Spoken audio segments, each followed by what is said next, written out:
Humildade é o fruto de um coração que sabe quem é em si mesmo. Para que nós desenvolvamos a humildade e vivamos a humildade cotidianamente, nós precisamos saber quem nós somos e não nos deixarmos levar pelo sistema mundano, não nos deixarmos levar pela ostentação dos dias em que nós vivemos. Outra coisa, quem é humilde nunca fala que é humilde. Quem é humilde, se alguém pergunta, irmão, você é humilde? Ele vai dizer, estou buscando ser humilde. Estou buscando construir a minha humildade. Estou orando ao Senhor para que me faça humilde todos os dias. E nisso está a humildade. Ser humilde é uma condição fundamental no cristianismo, porque sem a humildade de Cristo na nossa vida, nós não chegamos a lugar nenhum.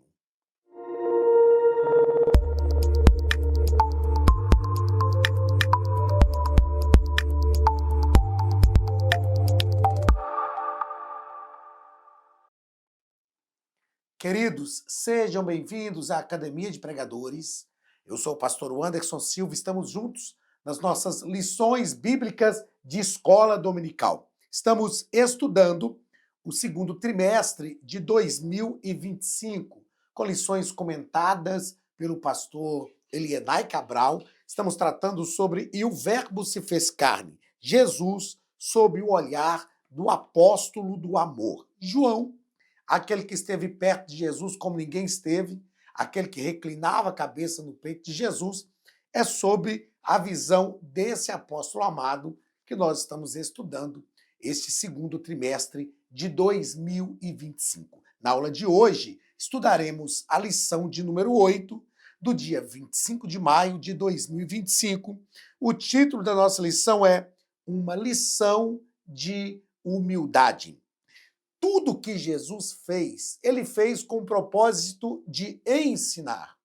Tudo que ele realizou. Eu gosto sempre de dizer que, embora Mateus registra no capítulo 28, Jesus dizendo, ide pregai o evangelho, aliás, Marcos, né, registra no capítulo 16, ide pregai o evangelho por toda criatura, quem crer e for batizado será salvo, mas quem não crer será condenado. Em Mateus capítulo 28, Mateus registrou Jesus determinando aos discípulos e a todos nós para irmos e ensinar. Tudo que Jesus fez foi com o objetivo de ensinar. Outra coisa que me chama a atenção no ministério de Jesus é que Jesus era intencional. Jesus não fazia nada por fazer. Jesus fazia com um propósito, com um objetivo. A vida dele era intencional. Ele veio por um propósito. Nós vamos estudar na lição de hoje uma das mais brilhantes atitudes de Jesus no que se refere à humildade, e ele fez justamente para ensinar os seus discípulos. Nosso texto áureo está em João capítulo 13, versículo 15, que nos diz o seguinte: porque eu vos dei o exemplo, para que, como eu vos fiz, façais vós também.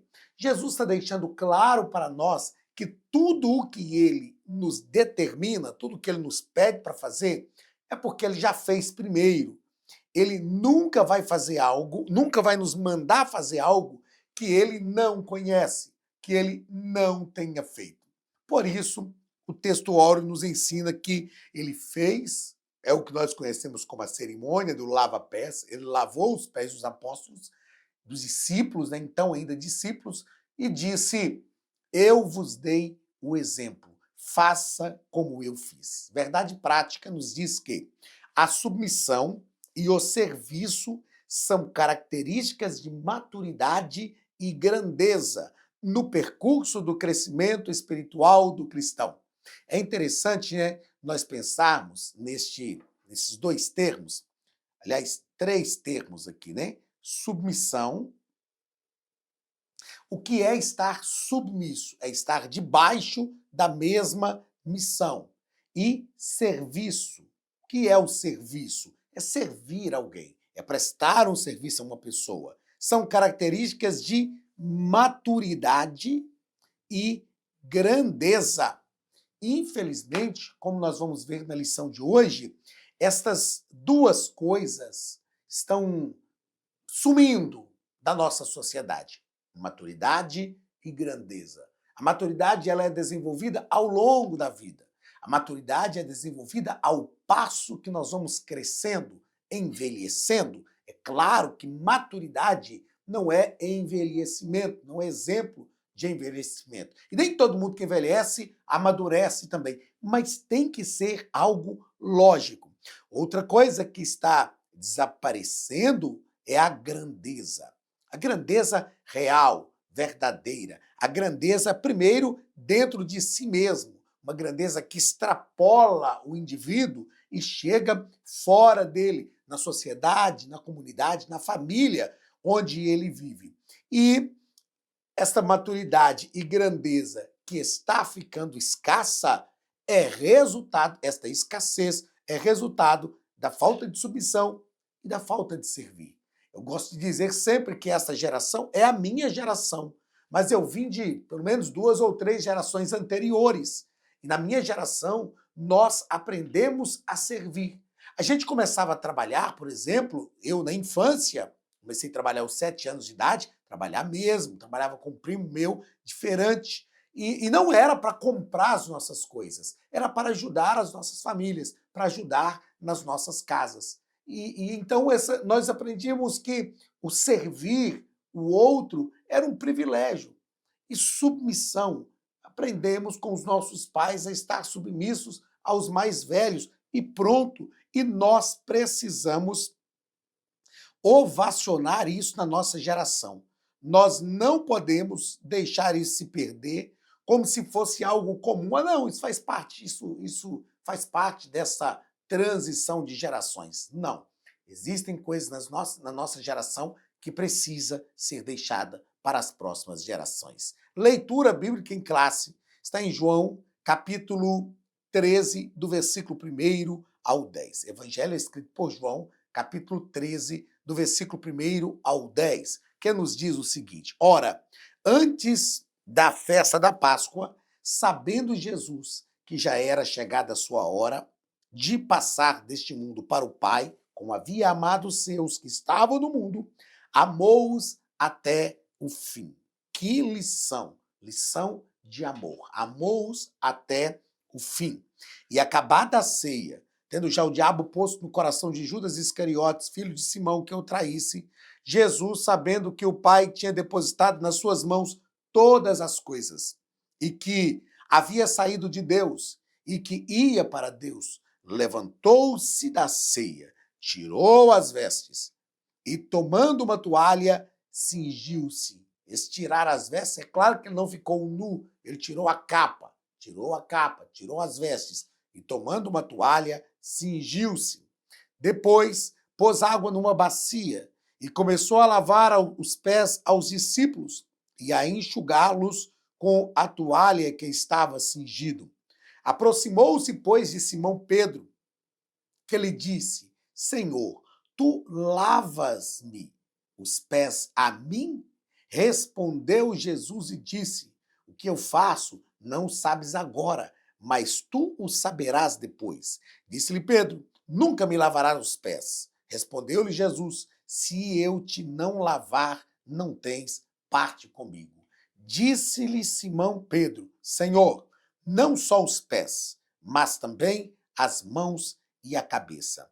Disse-lhe Jesus: Aquele que está lavado não necessita lavar, senão os pés, pois no mais está todo limpo.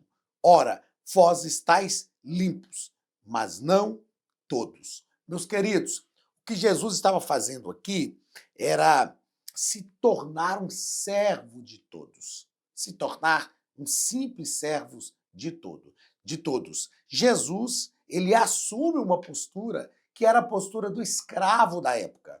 O servo, o escravo, quando alguém chegava na casa, quando o convidado de honra chegava, o escravo ia com uma bacia de água na mão, uma toalha jogada no ombro, um banquinho que chamava-se escabelo, e sentava-se diante do convidado, colocava esse banquinho, esse escabelo, ele colocava os pés sobre esse escabelo e o escravo lavava os seus pés. Jesus fez isso com os seus. Pedro, quando Jesus se aproxima dele, vendo o que Jesus estava fazendo, ele diz: não, o meu pé só não vai lavar. Jesus disse: ó, se eu não lavar o seu pé, eu não tenho parte com você, você não tem parte comigo. Não, então lava o corpo inteiro. Pedro estava acostumado à cerimônia de lavar os braços e lavar o pescoço, lavar o rosto, o pescoço, que era a cerimônia chamada de purificação. Eles se purificavam para o sábado, para oficiar alguns sacrifícios. Os sacerdotes faziam isso no templo. Aí Jesus disse: não, vocês já estão limpos pelas palavras que eu vos tenho falado. Nem todos estão limpos, mas vocês já estão limpos. É só preciso lavar os pés de vocês. Ou seja, as mãos de vocês já estão limpas.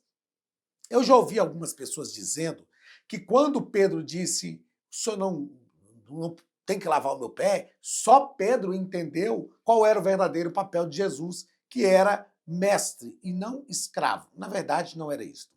Na verdade, em outras palavras, talvez isso não de forma consciente, pode ser até que talvez de forma não consciente ou de forma inconsciente, o que Pedro está dizendo é o seguinte: hoje eu sou o seu discípulo, amanhã eu vou ser um apóstolo. O dia que eu estiver no lugar do Senhor, e o que o Senhor está fazendo é para que nós aprendamos para substituí-lo. Era uns 3 anos de treinamento. Então, Pedro está dizendo para Jesus: no dia que eu estiver no seu lugar, eu não lavo o pé de ninguém. E Jesus vai dar uma lição para Pedro, vai ensinar Pedro esta que é uma grande lição de humildade do Cristo dos evangelhos. E os evangelistas deixaram marcado, registrado para nós compreendermos essa beleza dessas atitudes de Jesus. Primeiro ponto da nossa lição, uma história real sobre a humildade. Primeiro parágrafo, o lava-pés, ou seja, a cerimônia de lava-pés. O nosso escritor, ele nos diz aqui o seguinte: Jesus utilizou, né? Foi o que nós falamos aqui, ele utiliza o exemplo de um servo da casa onde se encontravam os discípulos para transmitir uma lição sobre a humildade dentro do reino de Deus. Jesus está dando uma lição de humildade para os seus discípulos. Pastor Elianai continua dizendo que, durante essa ocasião, Jesus rompeu. Deixa eu marcar tudo aqui que eu quero ler para você. Durante esta ocasião, Jesus rompeu o protocolo tradicional da ceia pascal, conferindo-lhe um significado único ao lavar os pés dos seus discípulos. Ele ilustra a humildade como uma virtude essencial para os seus seguidores na expansão da igreja pelo mundo. Eu escrevi aqui para não esquecer, vou fazer questão de ler o seguinte: quem sabe o que é, não tem problema de se tornar o que não é, a fim de ensinar o que deve ser. Jesus sempre foi mestre. Paulo diz em Filipenses capítulo 2 que ele é Deus, nunca deixou de ser. Mas Jesus tornou-se servo. Jesus tornou-se servo para ensinar aos seus discípulos que eles deveriam ser mestres. Ou seja, quem tem certeza do que é, Jesus estava convicto de que ele era. Quem tem certeza do que é, não tem problema de se tornar o que não é. Ele se tornou servo para ensinar aos seus discípulos o que eles deveriam ser, que era ser servos. Segundo parágrafo do primeiro ponto, o desenvolvimento da história. O nosso escritor vai nos dizer que no capítulo 13, João, né, no capítulo 13 do evangelista João, o mestre tomou uma bacia com água e uma toalha, levantou as pontas das suas vestes até a cintura e atou-as, ou seja, ele pegou a barra dos seus vestidos e prendeu na cintura. Pastor Elianai continua nos dizendo que pegou nas mangas longas e largas das suas roupas masculinas, típicas da época, e amarrou-as para trás. Esse gesto, de uma forma, era uma forma de cingir-se para realizar trabalhos, permitindo que tivesse as mãos e as pernas livres para realizar a tarefa do ato de lavar os pés. Ou seja, o que Jesus está fazendo é algo que eles já tinham visto alguém fazer, era algo comum a eles, algo conhecido, mas não no próprio Cristo, não em Jesus, porque Jesus era o mestre. Jesus desenvolve um ato intencional. Foi o que eu disse aqui agora há pouco, escrevi para não esquecer. Jesus desenvolveu um ato intencional. O que Jesus fez foi intencional. O que Jesus fez, ele queria fazer. O que Jesus fez foi levar os discípulos a uma compreensão. Ele trabalhou a mentalidade dos discípulos. Ele direcionou a mentalidade dos discípulos, não só com uma fala, mas também com uma atitude que os convenceu de forma verdadeira. Terceiro parágrafo do primeiro ponto. A Academia de Pregadores tem um recado para você. Você está assistindo a uma aula da Academia de Pregadores, a maior escola bíblica online da América Latina. São mais de 60 cursos completos, com certificados e reconhecimento da CGADB, a Convenção Geral das Assembleias de Deus no Brasil. Se você deseja crescer em graça e conhecimento, fazer dezenas de cursos, fazer o básico, o médio, bacharel em teologia, capelania, hebraico bíblico e tantos outros, você deve se matricular e começar agora mesmo a sua jornada de crescimento na Palavra de Deus. Aqui, na descrição do vídeo, nós deixamos um link especial que contém uma promoção exclusiva para o nosso canal do YouTube. Clique no link e conheça mais. A mudança de paradigma, o nosso escritor, pastor Elianai Cabral, vai nos dizer que é evidente nesse episódio que o cristianismo só se tornará eficaz e alcançará o propósito do reino de Deus se os valores ensinados pelo mestre forem praticados pelos seus seguidores. Meus queridos, o cristianismo é uma religião de prática, Não há que se falar em cristianismo sem prática. Infelizmente, nós, pentecostais, estamos entrando, aliás, já entramos, né? Eu vou dizer assim, que estamos sofrendo hoje o que a Igreja Católica Romana sofreu de algumas décadas para cá, que foi o católico não praticante. Eu não estou aqui defendendo o catolicismo romano, mas também a gente não precisa falar de ninguém. O que nós precisamos é ensinar a palavra de Deus, e é isso que estamos fazendo. Então, o catolicismo romano, ao longo de algumas décadas para cá, sofreu uma transformação. Então, o camarada, ele faz tudo de ruim. É, infelizmente, um marginal, né? Está à margem da sociedade. Aí você pergunta para ele, qual que é a religião que você professa? Católico. Eu sou católico. Na verdade, essa pessoa nunca foi católica. Ou se foi, já se desviou do catolicismo há muito tempo. Porque o catolicismo é uma religião cristã e é uma religião também de prática de fé.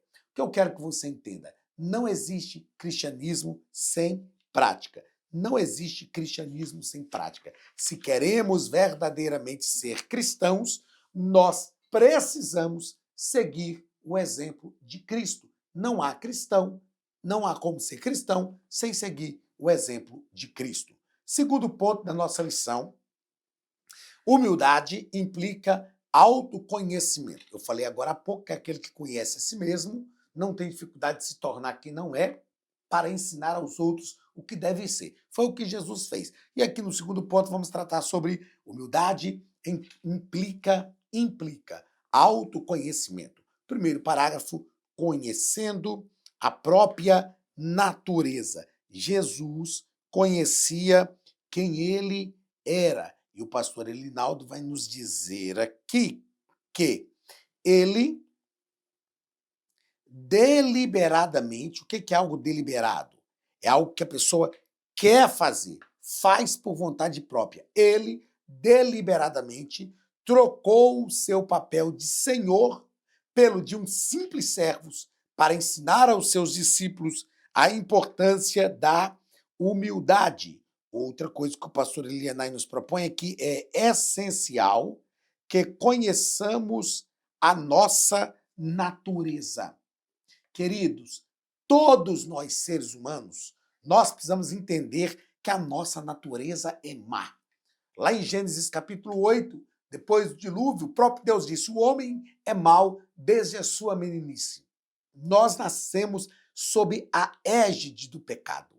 Davi, no Salmo 51, disse: em iniquidade fui gerado e em pecado me concebeu a minha mãe. A nossa natureza é má, é pecadora, é miserável. Somos pecadores por essência, por natureza. Então nós precisamos conhecer a nossa natureza. Eu digo que nós precisamos vigiar o nosso coração, guardar o nosso coração, porque é muito perigoso o nosso coração se desviar sem que a gente perceba. Em relação a conhecer a nossa natureza, a fim de tomarmos atitudes deliberadas, intencionais, conscientes, como Jesus fez, eu ensino, como terapeuta, que existem 3 coisas que todos nós precisamos. A primeira delas, nós precisamos conhecer as nossas limitações. Nós precisamos conhecer. Eu preciso conhecer as minhas limitações, os meus defeitos. A segunda delas, eu preciso conhecer o meu potencial, as minhas qualidades. Eu preciso. Por que eu preciso primeiro conhecer os meus defeitos, as minhas limitações, e depois conhecer o meu potencial, as minhas qualidades? Porque talvez um defeito meu pode ser não ser conhecer os meus defeitos. E se eu não procuro conhecer os meus defeitos, as minhas limitações, alguém vai apontá-los para mim. Então eu preciso conhecer os meus defeitos, as minhas limitações, eu preciso conhecer o meu potencial, eu preciso conhecer as minhas qualidades. E a terceira coisa, eu preciso estar, você, todos nós, precisamos estar satisfeitos com o ser humano que estamos nos tornando. Isso é extremamente importante e relevante. Estar satisfeito. Estar satisfeito não é estar conformado. Estar satisfeito é entender o que se tornou a partir daquilo que nós vamos nos tornando e realmente estarmos satisfeitos com aquilo que nós estamos nos tornando. Segundo parágrafo do segundo ponto, nós vamos tratar sobre o exemplo deixado por Jesus. O exemplo deixado por Jesus. O pastor Elianai vai nos dizer que, enquanto o verbo divino, ele tornou-se carne e uniu-se à nossa condição. E ele diz ainda que essa compreensão sobre a encarnação de Jesus confere um significado ainda mais profundo ao episódio do lava-pés, onde estava o Deus encarnado lavando os pés de pessoas comuns. Isso é interessante, né? Gostei muito dessa fala do pastor Elianai aqui, ó. O Deus encarnado estava lavando o Deus encarnado lavando os pés de pessoas comuns. Você já parou para pensar nisso? Você já parou para pensar que Deus estava lavando o pé de homens, de pessoas comuns? Deus estava servindo aqueles homens, aqueles discípulos que ele chamou. E eu escrevi aqui que Deus, em Cristo, Deus não só se tornou homem, ele se humilhou estando entre os homens. Jesus não só se tornou homem, ele se humilhou estando entre os homens. Paulo diz que, assumindo a forma humana, a si mesmo se humilhou até a morte e morte de cruz, pelo que Deus o exaltou soberanamente. Então Jesus nos deu um grande exemplo.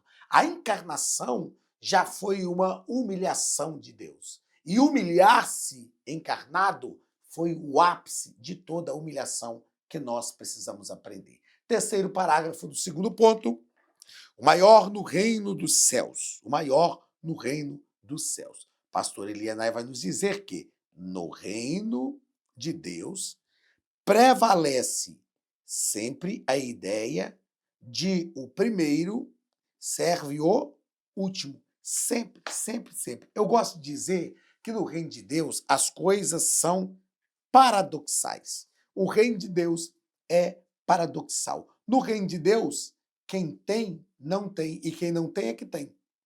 No reino de Deus, quem quiser ganhar a sua vida, tem que perdê-la. O reino de Deus é um paradoxo. No reino de Deus, quem quiser ser servido, tem que servir. No reino de Deus, o menor é escolhido para ser maior e ser servido pelo maior. Isto é o reino de Deus. Para quê? Para que todas as coisas sejam feitas por ele. Para que ninguém possa dizer, o meu próprio braço me deu a força, eu consegui isso. Não, antes que nós reconheçamos, glórias a Jesus. Foi por causa da graça dele, foi por causa da bondade dele, da misericórdia dele, foi por causa dele. Terceiro ponto, meus queridos, da nossa lição, humildade versus ostentação. O mundo que nós vemos é assim, humildade versus ostentação. Primeiro parágrafo, uma competição silenciosa. Pastor Elianai Cabral vai nos dizer que, Pastor Elianai vai nos dizer que, cadê onde eu marquei aqui, para nós entendermos, o que Jesus, aqui ó, estava olhando no lugar errado, gente, o que Jesus demonstra é que tal espírito não deve prevalecer entre os seus seguidores. Os líderes na causa do mestre não podem iniciar a sua jornada de forma errada. Pastor Elianai está nos falando aqui desse contexto dos dias em que nós vivemos. Nos dias em que nós vivemos um contexto de competição, nós vivemos um contexto em que as pessoas dizem assim, só existe um lugar no pódio. As pessoas brigam umas com as outras, tentam tirar o que as pessoas têm, denegrir a imagem das pessoas para ver se isso traz mais luz para a sua própria imagem. E nós não podemos nos envolver nisso. É fácil? Não é. Mas nós vivemos essa competição silenciosa, discreta, pessoas que buscam proeminência e liderança, pessoas que estão sempre... Os próprios discípulos, eles se preocupavam, discutiam quem era maior, quem era menor. Então Jesus estava ciente que entre os seus discípulos existia essa competição silenciosa. Escrevi para não esquecer, Jesus entendia a humanidade dos discípulos, mas os projetava para princípios do reino de Deus. Jesus entendia que os discípulos que estavam ali eram seres humanos. Jesus entendia essa humanidade intensa dos discípulos, mas o que Jesus fazia? Projetava os seus discípulos para os princípios do reino de Deus. Jesus sempre estava dando uma lição de humildade. Seja lavando os pés, seja colocando uma criança no meio deles, seja dizendo que eu entre vós estou como aquele que serve. Não é? Jesus sempre dava uma lição de humildade. Segundo parágrafo do terceiro ponto, o caminho humilde de Jesus. Nosso escritor vai dizer que o serviço amoroso e humilde é característico da Igreja de Cristo. Servir, gente, é um privilégio servir. Eu gosto de dizer que nós precisamos sempre aproveitar as oportunidades para servir. Servir de forma amorosa, humilde. Entender o seguinte, por maior que seja a nossa formação, por maior que seja o nosso conhecimento, foram privilégios que Deus nos deu para servir melhor. Eu gosto de dizer, com todo o meu coração, que quanto mais preparado eu estou, mais servo do povo de Deus eu devo ser, porque foi isso que Deus me chamou para fazer. para servir. E ele continua aqui, por meio do exemplo modesto de Jesus, no episódio do lava-pés, as consciências dos discípulos foram despertadas. As consciências, olha só, por meio do exemplo modesto de Jesus, no episódio do lava-pés, as consciências dos discípulos foram despertadas. Jesus despertou a consciência deles e mostrou para eles que eles deveriam verdadeiramente servir uns aos outros. Porque ele diz, assim como eu vos fiz, fazei uns para com os outros. Jesus sempre deixou um grande exemplo. Eu vou repetir isso aqui. Jesus sempre deixou um grande exemplo de humildade. Por quê, irmãos? Nós estamos vivendo um tempo em que as pessoas têm que falar o que fizeram. Ah, eu fiz isso, eu fiz aquilo, olha o que eu faço, olha como eu sou bom. Nós precisamos fugir disso. Precisamos fugir disso. É claro que o reconhecimento é algo bom, é algo maravilhoso, mas nós precisamos fugir deste tipo de coisa. Terceiro parágrafo do terceiro ponto.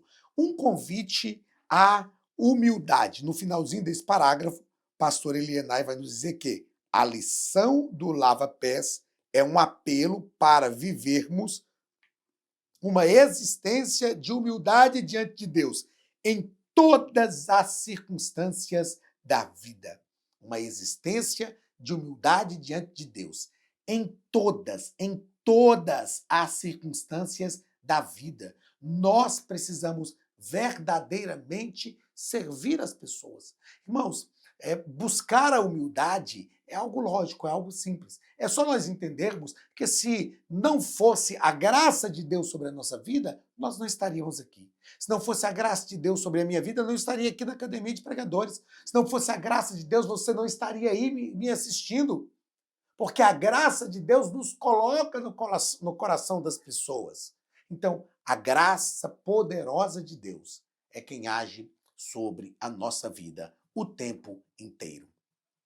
Queridos, que eu e você entendamos que o serviço humilde, entendamos que quanto mais preparados nós estivermos, mais prontos nós estamos para servir, que nós entendamos isso. Sirvamos o povo de Deus com alegria, com prazer, com satisfação, com a consciência de que nós somos privilegiados por poder servir ao povo de Deus e às pessoas que Deus coloca à nossa frente. Deus te abençoe. Um grande abraço do pastor Anderson Silva, da Academia de Pregadores, e até a semana que vem, em nome de Jesus.